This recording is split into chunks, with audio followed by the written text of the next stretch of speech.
Essa semana, nosso podcast está indo ao ar um dia antes por causa da urgência dos acontecimentos. No dia 7 de outubro, Israel foi invadido pelo grupo terrorista Hamas em um ataque considerado sem precedentes. Até agora, quando a gente está gravando, terça-feira, 10 de outubro, o número de mortes de israelenses é de 900 pessoas, civis. São mais de 2.000 feridos e tem 130 reféns israelenses em Gaza. Eu sou Anita Efraim e esse é o Eu Com Isso, podcast do Instituto Brasil-Israel. E eu sou João Torquato e hoje a nossa ideia é refletir sobre esse momento. Para isso, quem está com a gente hoje é o Daniel Dueck, que é cientista social e é mestre em letras pelo Programa de Estudos Judaicos e Árabes da Universidade de São Paulo. Daniel também é assessor aqui do Instituto Brasil-Israel, está licenciado durante o ano de 2023, mas abriu uma exceção nesse momento tão importante. Daniel, seja muito bem-vindo aqui mais uma vez ao Eu Com Isso. Obrigado, João, Anita. Prazer estar com vocês.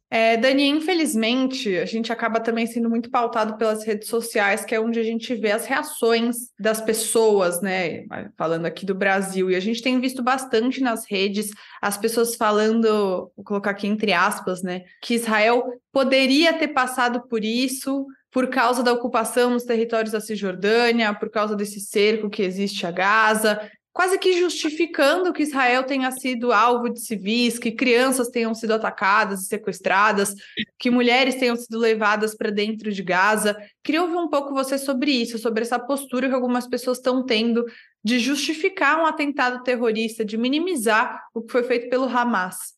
Pois é, as redes sociais nos últimos dias se tornaram ambientes bastante tóxicos, né? A gente já está acostumado com isso em outras situações, mas parece que dessa vez a coisa está ainda mais intensa. Já seria ruim o suficiente se as pessoas ficassem simplesmente quietas diante de tudo que aconteceu, né? Seria desejável que as pessoas condenassem esses acontecimentos que você acaba de descrever. Mas não bastasse o silêncio, muitas vezes se toma atitude, gasta-se tempo e energia para justificar as cenas que a gente está assistindo, para relativizar, quando não para celebrar, festejar mesmo aquilo que está acontecendo. E eu acho que é um momento importante para a gente também refletir por que é que isso está acontecendo, para a gente se reorganizar, inclusive em relação à maneira como a gente atua.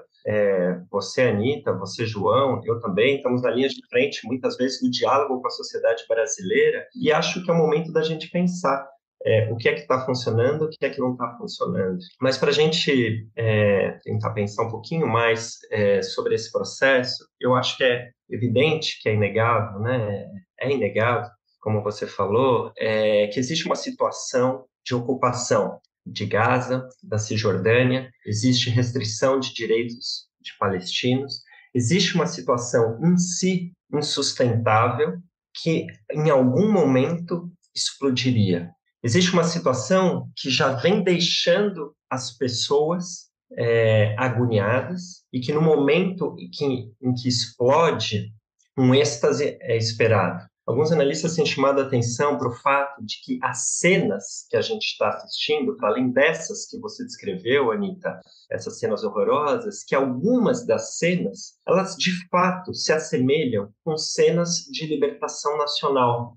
Quando um trator vai em direção a uma cerca e arrebenta essa cerca, ou quando cidadãos palestinos utilizam uma espécie de paraglider para sobrepor uma cerca, um muro, e passar para o outro lado, essas cenas remetem a uma ideia de libertação nacional que faz parte da gramática da esquerda.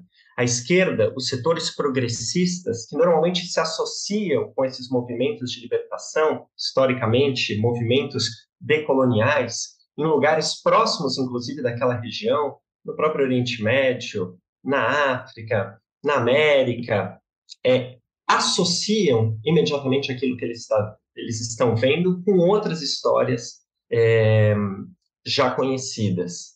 Mas é claro que o que se seguiu a essas primeiras imagens foram imagens dos massacres, foram imagens da chacina de pessoas, em sua maioria judias, ainda que não só, sejam elas quais forem, homens, mulheres, velhos, crianças, como você também já descreveu. Daí que acho que a provocação é a gente imaginar o que é que faz com que as pessoas ignorem, relativizem, justifiquem ou festejem essas cenas. E eu acho que tem uma série de razões, mas talvez a principal delas é que os judeus deixaram de ser percebidos como uma minoria que requer qualquer tipo de atenção, cuidado, respaldo dos setores progressistas que se ocupam das minorias do mundo.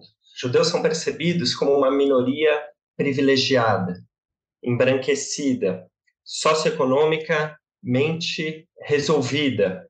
Daí que a cena que me lembrou, a reação nas redes sociais, me lembraram as reações que surgiram na época em que aqueles bilionários pegaram um submarino para fazer uma excursão em direção ao naufrágio do Titanic.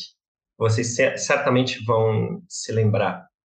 O infortúnio desses milionários que tinham pegado um submarino numa excursão absolutamente curiosa, impensável, exótica, quando se deram mal, despertaram nas pessoas um certo gozo, um certo tesão. E o que eu fico imaginando é que muitas das pessoas não judias, enxergando esse empreendimento mais ou menos na mesma ótica, como se os privilegiados do mundo, os bilionários, os ricaços, brancos, estou falando dos judeus, se meteram numa excursão exótica e foram não para o fundo do mar, mas para o centro do Oriente Médio e se deram mal, isso também acaba produzindo o mesmo tipo de efeito. A gente tem um humorista, mas também pensador inglês chamado Davi Badiel, que tem um livro recente que será traduzido para o português agora em novembro, sai em novembro, e estará no Brasil para o lançamento desse livro, e vai participar do Festival Literário do Museu Judaico de São Paulo, para a qual está todo mundo convidado. E tem uma tese que é exatamente essa, a de que os judeus não contam. Os judeus não contam a ponto, para os setores progressistas, a ponto de, inclusive, serem responsabilizados pelo seu próprio infortúnio. Quando os judeus se dão mal, como aconteceu no último fim de semana, a razão não pode ser outra que não a própria responsabilidade dos judeus por aquilo que aconteceu. E aí pode ser a ocupação, pode ser a opressão do povo palestino, pode ser o que for para isentar os responsáveis por aquelas práticas daquilo que eles fizeram e culpar aí sim os judeus.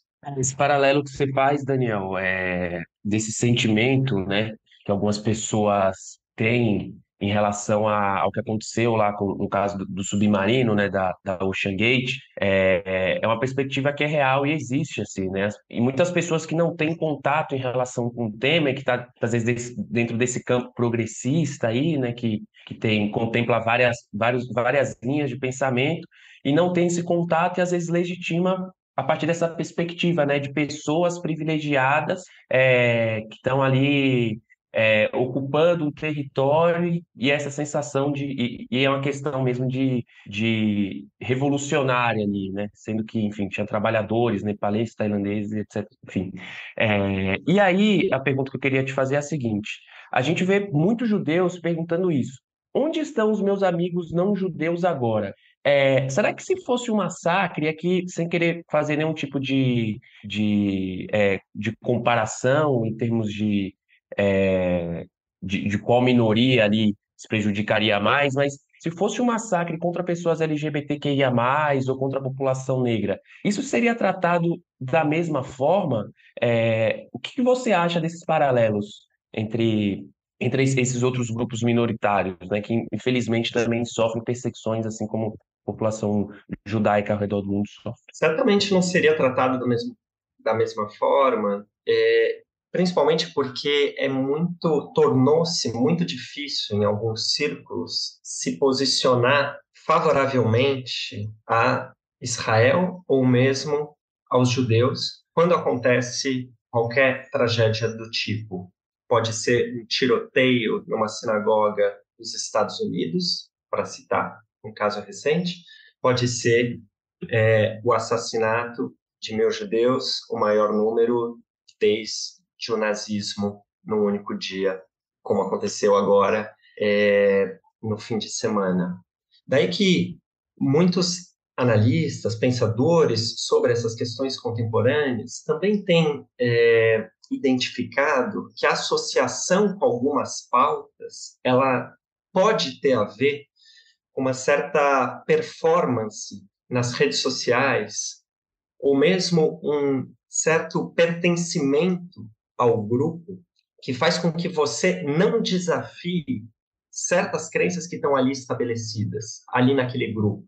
Você, inclusive, na hora que vai se posicionar, precisa fazer uma série de ressalvas para deixar muito claro que você é sim daquele grupo. Veja, entre os próprios judeus, alguém que quer condenar uma cena de assassinato a sangue frio precisa, antes de fazer isso, dizer que é contra a ocupação e a favor da criação de um Estado palestino. Mas que história é essa? Que pedágio é esse que precisa ser pago para você condenar um ato em si condenável? Esse tipo de coisa quase que para mostrar credenciais. Veja, eu também sou progressista, eu também sou de esquerda, eu também acredito naquilo que você acredita, mas espera lá, aqui já é demais. E eu acho que a gente também tem que tomar cuidado, no sentido de poder dizer claramente quando uma determinada coisa fere alguns dos valores que são caros justamente para esses setores. Não se espere isso de outros, de quem está fora. Mas por alguma razão, talvez justamente por esse novo lugar que os judeus passaram a ocupar, é um novo velho lugar. E no passado esse lugar também ele fazia parte. Agora ele parece que está mais acentuado, mas ele também existia. Esse novo lugar faz com que, se você se posicione publicamente em defesa a Israel, em defesa aos judeus, ou simplesmente condenando os atos que aconteceram, é como se você deixasse de fazer parte daquele grupo. E aí, esses nossos amigos, foi o termo que você usou, acabam muitas vezes silenciando. Daí que vale a pena a gente refletir sobre as estratégias, inclusive de inserção nesses setores progressistas, falando aí especificamente para os judeus progressistas, como boa parte dos judeus. Cara, isso é muito pesado, né? Você vê o quanto você começa a colocar concessões na sua própria identidade, no seu próprio sentimento, na sua própria moralidade, em favor de você fazer parte desse grupinho e você não ser visto como qualquer apoiador de Israel é visto no Brasil, né? Como um reacionário, como uma pessoa que apoia a morte dos palestinos. E eu fico um pouco sem palavras, porque eu me vejo fazendo isso o tempo todo. Sendo que é um momento em que, assim, olhando só para o meu próprio umbigo, falando como indivíduo, pessoa que está muito longe, mas que tem alguns dos melhores amigos morando lá, que tem família morando lá, que tem pessoas próximas sendo chamadas para irem para a guerra. E aí eu preciso ficar me justificando pelo que eu estou sentindo agora, sabe? Realmente acho que essa é uma reflexão que, assim, você, Daniel, enquanto meu amigo, me fez pensar sobre isso muitas vezes. Eu acho que é muito importante que você tenha feito, não só a mim, mas a todo mundo que está ouvindo a gente voltar a esse lugar, né? Mas eu vou ir um pouco para outro lado agora, Dani, que também acho que é importante, porque talvez tenha algumas pessoas dessa patota, né, ouvindo a gente. Então, algumas pessoas fazem a seguinte pergunta, né? Por que o Hamas faz, vocês chamam de terrorismo, e o que Israel faz no sentido de ocupar a Cisjordânia, de ter agressões contra palestinos, que isso realmente acontece, ou de ter um cerco a Gaza, por que isso não seria terrorismo? E, ao mesmo tempo, muita gente diz, Israel tem o direito de se defender. Qual que é o limite dessa defesa, né? Até agora, cerca de 600 pessoas morreram em Gaza na contraofensiva de Israel. Então, queria que você falasse um pouco desses dois paradigmas, assim, né? De Israel poder se defender, mas também até que ponto o Estado de Israel tem uma ação que é condenável pela opinião pública. Eu acho que é super importante, sim, a gente falar isso. E temos que colocar isso na mesa também. A definição clássica de terrorismo, ela vai dizer que é você tomar como alvo uma população civil, tendo em vista um objetivo político. E, normalmente, você faz isso também numa certa condição de civil, ainda que isso se torne um pouco mais ambíguo, mas não como uma guerrilha, não como um soldado, mas como um civil que se mistura entre civis e que, em meio a civis, pratica atos de violência, que tem objetivo final político, mas a chegada até esse objetivo político passa pela criação de uma sensação de medo, daí o terror, entre a população, de forma que a população civil de um determinado lugar sinta medo quando ela está parada num ponto de ônibus, num shopping center ou na sua casa. As cenas que foram descritas, algumas registradas no último final de semana, mostram bem isso. Pessoas dentro das suas casas, tocava a campainha, as pessoas viam nos seus interfones a imagem dos agressores que tinham invadido aquele território. Essa é a definição clássica do terrorismo. Bom, e aquilo que Israel faz? Ou, se a gente quiser, a partir de uma perspectiva mais ampla, os estados. É possível classificar como terrorismo?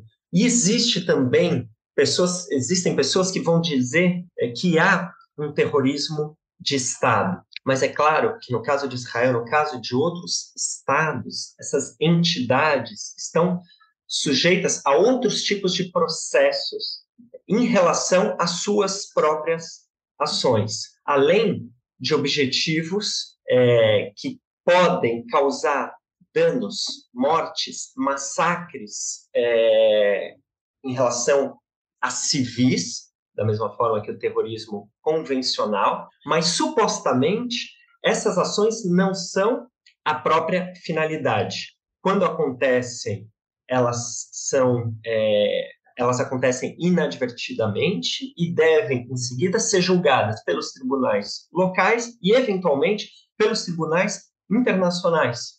É claro que uma ação do porte das que Israel leva a cabo em Gaza aterroriza a população, inclusive a população civil de Gaza, que muitas vezes não tem para onde ir, apesar de avisos de Israel, o que soa bastante irônico.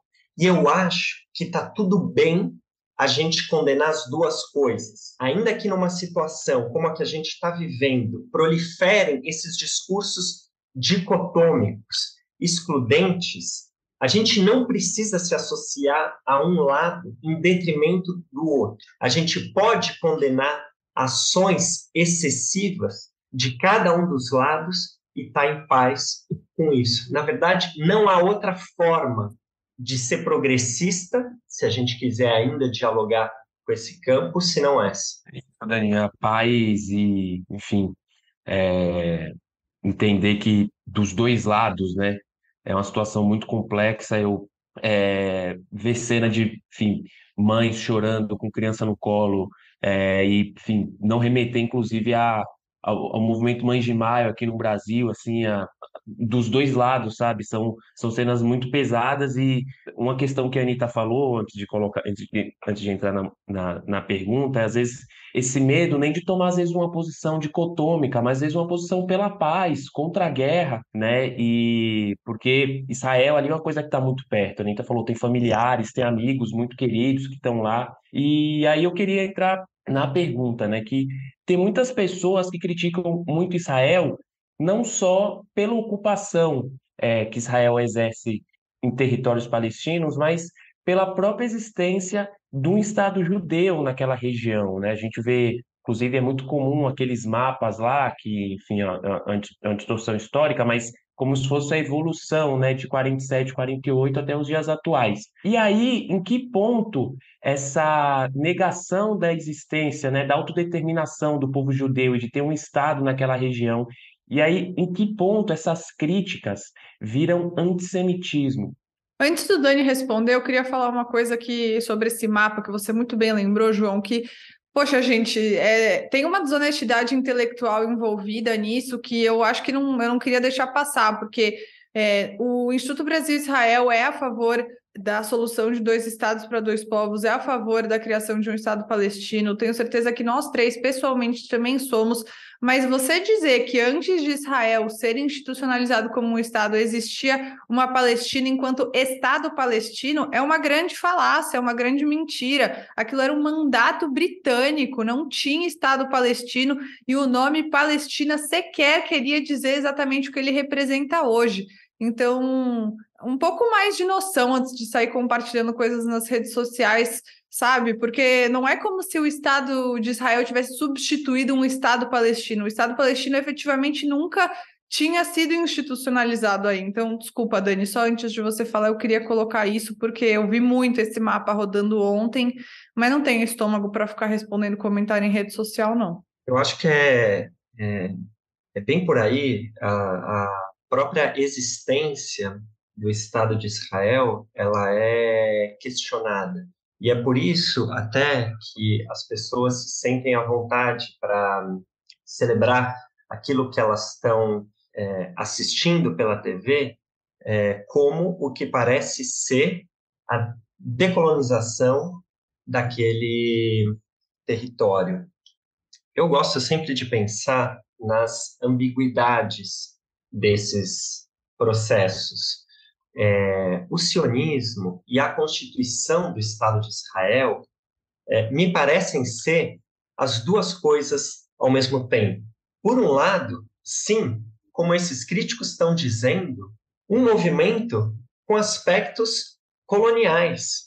É inegável que todo o processo se assemelha com outros movimentos de colonização, por vezes realizados no mesmo período histórico, por vezes realizados no mesmo território ou proximamente. Ao mesmo tempo, não é apenas isso. O sionismo é também um movimento de libertação nacional do povo judeu. E é essa dimensão que entra num ponto cego, que não é compreendida, não é vista por muitos desses críticos. Da mesma forma, eu acho que a gente pode, e não há outra solução senão enxergar essas duas características, a de libertação nacional e a de movimento colonial, para que a gente possa endereçar os processos que a contradição em si acabou ensejando. Eu também gosto de dizer que o conflito entre israelenses e palestinos, muitas vezes chamado por outros nomes que não conflito, mas eu estou insistindo aqui na legitimidade do termo conflito, ele é simultaneamente simétrico e assimétrico. E muitas vezes é essa confusão entre o que é simétrico e o que é assimétrico que causam esses debates confusos nas redes sociais. Vejam, é claro que se a gente for comparar o poderio militar de Israel e o poderio militar, se é que a gente pode usar esse termo, dos palestinos, a gente vai estar diante de uma situação assimétrica. E essa assimetria que também salta aos olhos desses críticos, João. Por outro lado, as aspirações dos dois povos, as demandas por liberdade, segurança e paz, por um Estado, pela autodeterminação naquele território, são absolutamente simétricas. E se a gente quiser dizer, o poderio militar de Israel, em comparação com de outros países inimigos do entorno, também a gente vai estar diante de um contexto de maior simetria. Muitas vezes as pessoas procuram causar confusões intencionais em relação aos aspectos simétricos e assimétricos que estão em jogo nesse conflito, justamente para poder promover projetos excludentes. E eu dou 2 exemplos porque eu acho que realmente isso é fundamental para a gente sair do buraco que a gente está. Quando a gente fala, por exemplo, em Palestina Livre, um slogan que tantas vezes as pessoas repetiram nos últimos dias, a gente está diante de um conceito ou de 2 palavras que são polissêmicas. Palestina podendo significar várias coisas e livre podendo significar várias coisas. Palestina podendo significar os territórios de Gaza, Cisjordânia, Jerusalém Oriental, os territórios palestinos antes da Guerra de 67, ou Palestina podendo significar, além desses territórios, também os territórios onde está estabelecido o Estado de Israel, incluindo-se aí Jerusalém, Haifa, Tel Aviv ou qualquer outra cidade. Livre pode significar livre da ocupação militar israelense, uma bandeira que todos nós talvez defendêssemos aqui, como livre, em última instância, pode significar livre dos judeus. Palestina livre é um slogan que pode ir desde uma demanda legítima pela criação de um Estado palestino tal qual preconizado pelo direito internacional, como um projeto excludente antissemita que prevê a remoção de todos os judeus daquele território, Gaza, Cisjordânia e Estado de Israel que é hoje. E não foi por outra razão que Palestina Livre se tornou o grande slogan do movimento nacional palestino. É justamente por essa sua ambivalência. É um slogan capaz de agrupar setores da sociedade palestina com projetos políticos muito distintos. Setores como o Hamas ou o Fatah, ou a sociedade civil com outros projetos, porque dentro de Palestina Livre cabe tudo. Por isso que muitas vezes é importante a gente esclarecer o que é que a pessoa que está dizendo Palestina Livre está querendo dizer com isso, para saber se eu posso me associar a ela ou não. Até tem aquela frase, né? Palestina livre do rio ao mar. Aí você já tem uma outra interpretação, né? Aí eles já estão deixando muito claro do que é que eles estão falando, que Palestina para eles é todo aquele território. Eu poderia me associar a alguém que clama pela Palestina livre se a ideia é acabar com a ocupação militar de Israel dos territórios de Gaza, Cisjordânia, Jerusalém Oriental. Estou dentro. Se Palestina livre significa vamos tirar os judeus dessa região, aí eu estou fora. O que é que você está falando? Eu acho que esse tipo de ambivalência ela está muito presente. Ela está muito presente e ela é, de novo, intencional para provocar, para fazer com que, por exemplo, brasileiros progressistas aqui que talvez se posicionariam contrariamente à expulsão dos judeus daquele território, como que é o Hamas, por exemplo, judeus que chegaram depois de 48, etc. e tal. No entanto, por não se esclarecer do que é que a gente está falando, uma coisa ela pode se assemelhar à outra, e pessoas acabarem defendendo bandeiras distintas. Mas eu não queria fugir do cerne da sua pergunta, João. Qual que é o limite da crítica? Quando que isso se torna antissemitismo? Eu acho que se uma pessoa não é judeu ou não é judia, ela tem que tomar um cuidado permanente com o antissemitismo. Da mesma forma que um homem tem que tomar cuidado em relação ao machismo, não é, Nida? Ou que uma pessoa branca tem que tomar cuidado em relação ao racismo, não é mesmo, João? Se não, ainda que involuntariamente, a pessoa será antissemita. Porque o antissemitismo está introjetado na alma das pessoas, tal qual o machismo está, tal qual o racismo está. Um professor me perguntou exatamente isso, depois de eu ter feito uma fala parecida. Pode criticar Israel? Foi uma pergunta quase irônica, mas eu achei que valia a pena levar a sério.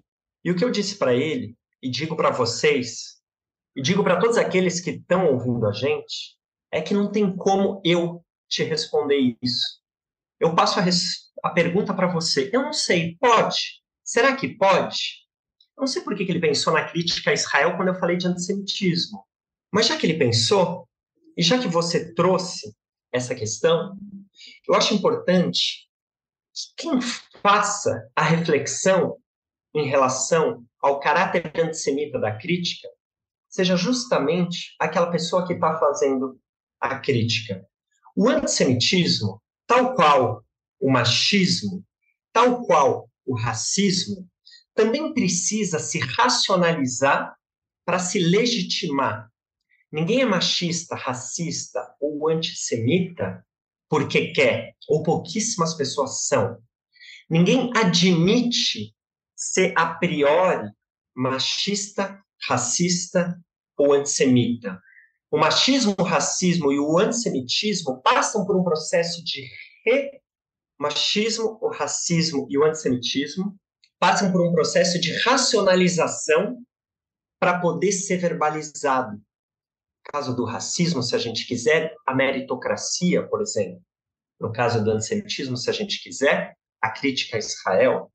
Mas será que tem um limite? Será que a gente pode traçar uma linha que diga, olha, aqui você cruzou, aqui você está sendo antissemita? Muitas pessoas vão dizer que sim. Algumas organizações importantes estão fazendo o trabalho para traçar essas linhas. Eu queria dizer aqui que não. Então você pode até defender a inexistência, ser contra a existência do Estado de Israel e não ser antissemita? É difícil, mas você pode. Eu acho que você pode.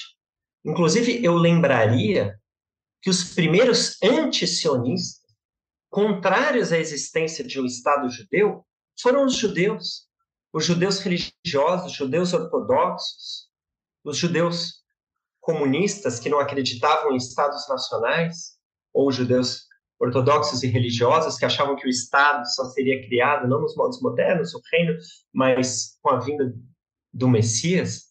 Esse é um antisionismo que não é antissemita, por exemplo, e está tudo bem. E você pode fazer críticas, por vezes, muito suaves, e que estão, sim, alimentados por um antissemitismo, mesmo que inconsciente, por parte daquelas pessoas. Não se trata da gravidade da crítica, a proximidade com o antissemitismo. Não se trata de dizer quanto mais grave a crítica, mais antissemita você é. Eu não acredito nisso. Eu acho que existe uma reflexão a ser feita por todos e cada um em relação ao seu antissemitismo. Eu acho que a gente tem que convocar as pessoas a essa reflexão. A gente tem que trazer essas pessoas para pensar sobre o seu próprio antissemitismo. A gente precisa, se a gente quiser usar um pouco das estratégias também do movimento negro de racializar o branco, forçando um pouco aqui o argumento, racializar o goi, trazer o goi para a condição de goi, para a condição de não-judeu, alertando em relação ao antissemitismo introjetado, e eu lembro, de novo, ainda que involuntário. É involuntário, tá tudo certo. Vem cá, vamos pensar junto. Mas vamos pensar sobre isso. Isso está aí, talvez esteja aí.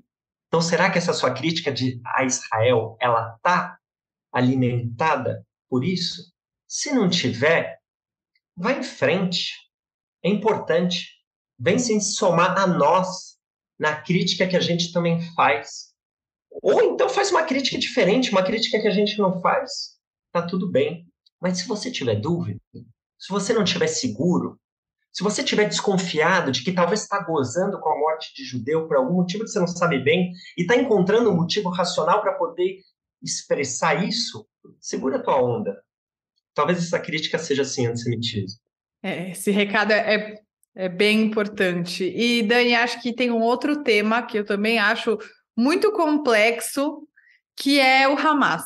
Muita gente por aqui, né, vê o Hamas como esse grupo decolonial e coisas do tipo, mas ontem, na live que aconteceu no canal do Instituto Brasil-Israel com a Leila Sterenberg, o Henrique Zimmermann lembrou que, na verdade, uma lembrança bastante importante, o Hamas é um grupo fundamentalista islâmico, religioso. E a depender do Hamas, jamais existiria um Estado palestino liberal, mas um Estado palestino religioso, né, regido pela Sharia, que é a interpretação radical da lei islâmica. Você não acha que é bastante problemática essa legitimação, essa visão deturpada do que é o Hamas, que é um grupo terrorista, que além de ser fundamentalista islâmico, está disposto a matar civis, sequestrar crianças, nessa interpretação supostamente decolonial e heróica que é feita aqui no Ocidente? Eu tenho evitado partir do lugar de dizer de definir o Hamas ou qualquer outro grupo como um grupo terrorista pura e simplesmente. Eu acho que isso acaba impedindo com que a gente enxergue outras dimensões dessas facções. Ainda que, quero deixar muito claro, todos esses atos são atos de terrorismo, inegavelmente. Mas eu acho que se a gente separa a classificação de um grupo a priori como um grupo terrorista dos atos terroristas em si, a gente consegue enxergar melhor o que é o ato, inclusive entender as dinâmicas que podem transformar esses grupos em outra coisa, tal como aconteceu, por exemplo, com a OLP. Então, eu acho que é um grupo que se vale do terrorismo para alcançar os seus objetivos políticos. E é uma série de outras coisas. Tem um projeto para o país, que é um projeto de Estado teocrático, fundamentalista, religioso. E como você, Anita, lembrou, é importantíssimo que a gente traga isso à baila agora. Vocês devem ter ouvido, como eu, muitas vezes, a palavra resistência para poder nomear as ações do Hamas. Eu acho que a palavra resistência ela é problemática porque ela é encobridora. E justamente por ser encobridora é que ela é utilizada. A palavra resistência, ela encobre, ela esconde a agenda que está por trás daquele que resiste. Nesse caso, o Hamas. E qual é a agenda que está por trás do Hamas? Destruição do Estado de Israel, a implantação de um Estado teocrático na região da Palestina. A gente está celebrando, em 2023, os 20 anos da morte do intelectual palestino Edward Said. O Edward Said, um palestino, uma pessoa inegavelmente aliada da causa palestina, que ajudou a construir e dar visibilidade que a causa palestina tem hoje, era profundamente secular e tinha um pensamento em relação ao Hamas, em relação a outros grupos de natureza fundamentalista islâmica. Ele dizia que se tem alguém que causou mais dano do que Arafat, ele era muito crítico também de Yasser Arafat, para a causa palestina, foram esses grupos com a sua estratégia de assassinar civis israelenses.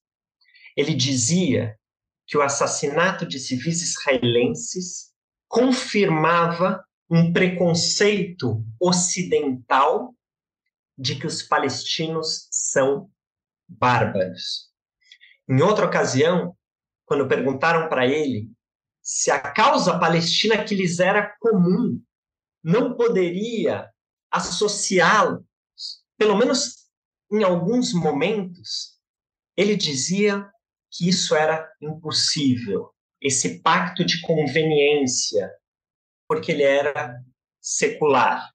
Depois, porque ele profundamente desses grupos. Terceiro, porque eram outros os métodos, os meios, as análises, os valores do mundo que esses grupos tinham a oferecer. Então, 20 anos da morte de Edward Said, eu acho que vale a gente relembrar dessas palavras para tomar muito cuidado com quem que a gente vai se associar num momento como esse.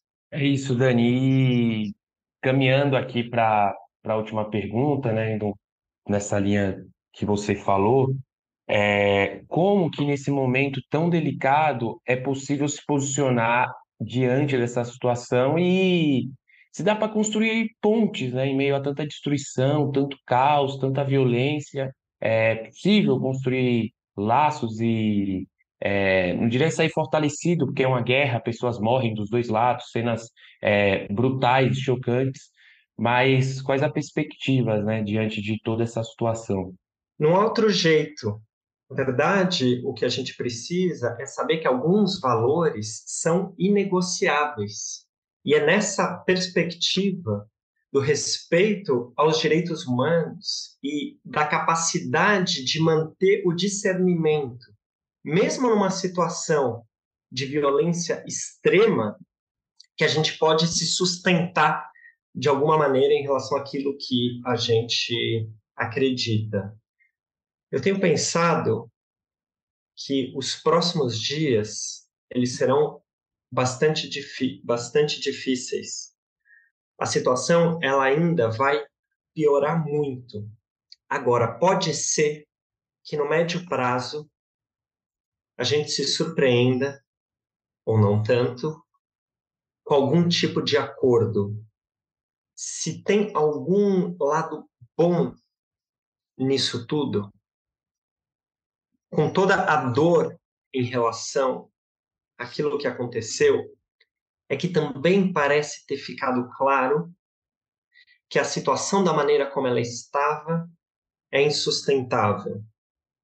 Imaginando-se então um cenário no qual Israel tenha retomado o controle e o status quo torne a vigorar, me parece que na cabeça dos israelenses está mais claro que não há possibilidade de administrar o conflito e que o preço a ser pago pode ser alto demais.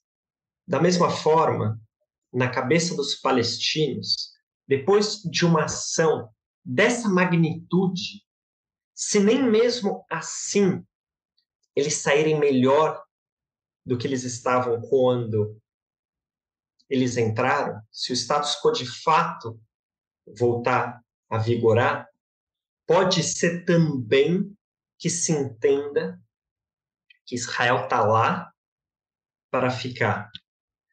As guerras, muitas vezes, elas produzem um novo imaginário responsável por ações concretas no campo.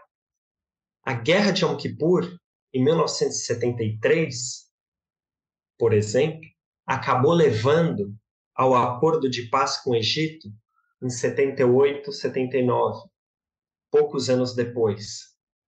A primeira intifada, de 87 a 91, acabou levando, poucos anos depois, aos acordos de Oslo.